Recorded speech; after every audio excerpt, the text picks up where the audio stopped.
నీకేది ఫేవరెట్? నాకు అరిసెలు అంటే ఇష్టం. అనిల్ రావిపూడి గారికి అరిసెలకి ఉన్న అవినాభావ సంబంధం ఏంటో మీకు తెలిసింది. కానీ అసలు అరిసెలకి శ్రీకృష్ణ దేవరాయలకి ఉన్న అవినాభావ సంబంధం ఏంటో మీకు తెలుసా? ఇవాళ తెలుసుకుంటారు. 16వ శతాబ్దం విజయనగర సామ్రాజ్యానికి శ్రీకృష్ణ దేవరాయలు చక్రవర్తిగా ఉండేవారు. ఆ రోజుల్లో తమిళనాడులో పంచవర్ణేశ్వర ఆలయం ఒకటి ఉండేది. ఆ ఆలయంలో ఏడాదికి ఒకసారి అద్భుతంగా జాతర జరిపేవాళ్ళు. ఆ జాతర రోజు దేవుడికి నైవేద్యం పెట్టడానికి రకరకాల వంటలు చేసేవాళ్ళు. దానిలో నుండి పుట్టిన వంటకమే అధిరసం. దీనిని కనిపెట్టింది మాత్రం కృష్ణదేవరాయలు వారి ప్యాలెస్ లో ఉన్న కుక్ జడిగినహల్లి కృష్ణప్ప. ప్రతి ఏడు జాతర రోజు ఆ టెంపుల్లో దాదాపు 6000 అధిరసములు చేసి దేవుడికి నైవేద్యంగా పెట్టి ప్రజలకు ప్రసాదంగా పంచేవాళ్లట.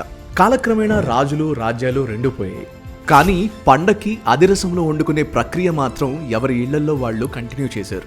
మన ట్రెడిషన్లో భాగం చేశారు. ఈ పాటికి మీకు డౌట్ వచ్చి ఉండాలి, అరిసెల గురించి చెప్తానని అధిరసముల గురించి చెప్తారేంటి అని. తమిళనాడులో అరిసెల్ని అధిరసములు అంటారు. ఇక్కడ మీకు విషయం చెప్పాలి. పండగ వచ్చిందంటే అత్తలు పిన్నులు అమ్మమ్మలు నానమ్మలు కలిసి కుటుంబం మొత్తానికి అరిసెలు వండుకునే ట్రెడిషన్ ఏదైతే ఉందో అది ఈ మధ్య మనకు కనిపించట్లేదు. కానీ అదే టేస్ట్తో అంతే ప్రేమతో నేతి అరిసెలు మీకు ఎప్పుడైనా తినాలనిపిస్తే మాత్రం వచ్చేసేయండి పోత్గల్ స్వీట్స్కి.